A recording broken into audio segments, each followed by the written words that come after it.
আওয়ামী লীগ এবং 14 দলীয় জোট যুবলীগ তাদের ব্যাপারে তারা যে একটা সন্ত্রাসী বা ক্রিমিনাল অর্গানাইজেশন, এইটা প্রসিকিউশনের পক্ষ থেকে সাবমিশন ছিল। যারা ভূমিকা পালন করেছিলেন, বিশেষ করে আমাদের ভিকটিম পরিবার, তারা তথ্য দিয়েছেন।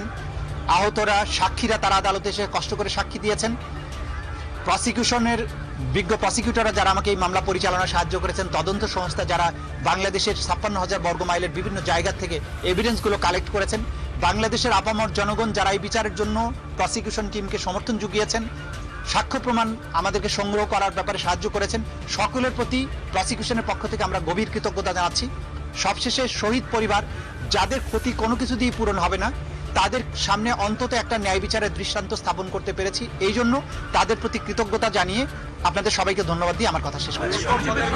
আদালত যেটা বলেছেন যে অপরাধী বা সাজাপ্রাপ্ত আসামি শেখ হাসিনা এবং আসাদুজ্জামান খান কামালের যত সম্পদ বাংলাদেশে আছে, সকল সম্পদকে বাজেয়াপ্ত করে রাষ্ট্রের অনুকূলে ন্যস্ত করা হবে এবং সেখান থেকে রাষ্ট্র সকল শহীদ পরিবারকে যথোপযুক্ত ক্ষতিপূরণ প্রদান করবেন, সকল আহত পরিবারকে যথোপযুক্ত ক্ষতিপূরণ প্রদান করবেন।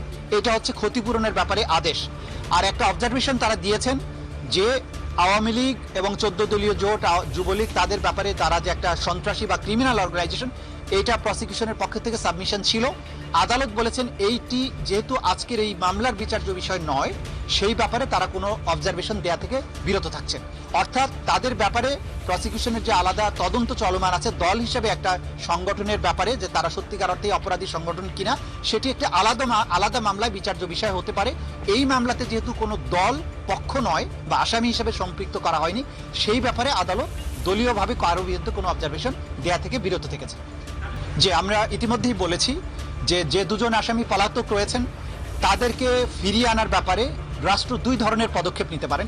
একটি হচ্ছে ভারতের সাথে সম্পাদিত 2013 সালের যে অপরাধীর বহিঃসমর্পণ চুক্তি, অর্থাৎ এক্সট্রাডিশন ট্রিটি 2013, সেই চুক্তি অনুযায়ী আমাদের এখানে যেহেতু মানবতা বিরোধী অপরাধের দায়ে তারা সাজাপ্রাপ্ত হয়েছেন, তাদেরকে বাংলাদেশ ভারত সরকারের কাছে ফেরত চাইবে এবং ভারত সরকার যদি আইনের শাসন, ন্যায় বিচারের প্রতি শ্রদ্ধাশীল হয়, তারা সেই আসামিদেরকে ফেরত প্রদান করবেন এবং তাদেরকে বাংলাদেশে ফেরত আনার মাধ্যমে তাদের উপরে যে সাজা দেওয়া হয়েছে সেটা কার্যকর করা যাবে। দ্বিতীয় যে প্রক্রিয়া আছে সেটি হচ্ছে যে ইন্টারপোলের মাধ্যমে, যেহেতু একটি বাংলাদেশের একটা ট্রাইব্যুনাল থেকে উপযুক্ত আদালতের থেকে তাদের মৃত্যুদণ্ড প্রদান করা হয়েছে, তাদেরকে ইন্টারপোলের মাধ্যমে গ্রেপ্তার করে বাংলাদেশে এনে সেই সাজা কার্যকর করা যেতে পারে। এই ব্যাপারে বাংলাদেশের স্বরাষ্ট্র মন্ত্রণালয়, পররাষ্ট্র মন্ত্রণালয় সম্মিলিতভাবে প্রয়োজনীয় ব্যবস্থা গ্রহণ করবে। যে কোনো আদালতের আদেশের বিরুদ্ধে যদি আপিল করতে হয়, যেমন আমাদের এই মামলায় এই সাজার বিরুদ্ধে 30 দিনের মধ্যে আসামিরা চাইলে সুপ্রিম কোর্টে আপিল দায়ের করতে পারবেন, কিন্তু সেই আপিল দায়ের করতে হলে পলাতকরা কেউ করতে পারবেন না, কারণ পলাতক ব্যক্তির আইনগত কোনো অধিকার থাকে না। তাহলে আপিল করতে হলে তাকে অবশ্যই এসে বাংলাদেশে আত্মসমর্পণ করতে হবে এবং জেলে গিয়ে তিনি তখন সুপ্রিম কোর্টের কাছে তার সাজার বিরুদ্ধে আপিল দায়ের করতে পারবেন।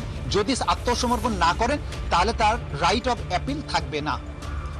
আমরা বারবারই বলেছি এবং আদালত এটা কিন্তু বারবার পরিষ্কার করেছেন যে ক্রাইমস অ্যাগেনস্ট হিউম্যানিটি, অর্থাৎ মানবতার বিরুদ্ধে অপরাধ হতে হলে তাকে দুটো শর্ত পূরণ করতে হবে। যে অ্যাটাক বা আক্রমণের মাধ্যমে মানুষ যে হত্যা হয়েছে, সেই অ্যাটাকটা হতে হবে ওয়াইড স্প্রেড অথবা সিস্টেম্যাটিক। আদালত এখানে তার ফাইন্ডিং দিয়ে বলেছেন জুলাই আগস্ট 2024-এ বাংলাদেশের ছাত্র জনতার উপরে যে অ্যাটাকটা করা হয়েছিল, সেই অ্যাটাকটা হয়েছিল নিরস্ত্র সিভিলিয়ানদের উপরে, নাম্বার 1। নাম্বার 2, এটা ছিল ওয়াইড স্প্রেড, ব্যাপক মাত্রায় আক্রমণ, কারণ বাংলাদেশের almost every part of the country এই অ্যাটাকটা পরিচালিত হয়েছে। দ্বিতীয়ত যেটা তারা বলেছেন যে ওয়াইড স্প্রেড হওয়ার পাশাপাশি এই অ্যাটাকটা ছিল সিস্টেম্যাটিক, কারণ রাষ্ট্রের টপ র্যাঙ্কিং থেকে একদম কমান্ড এসে নিম্ন স্তর পর্যন্ত কমান্ড পৌঁছেছে এবং রাষ্ট্র সম্পূর্ণভাবে সম্পৃক্ত হয়ে এই অপরাধটা করেছে, সিস্টেম্যাটিক। এবং এইটা তারা করেছেন তাদের সম্পূর্ণ জ্ঞানত, তারা জেনে বুঝে এটা করেছেন।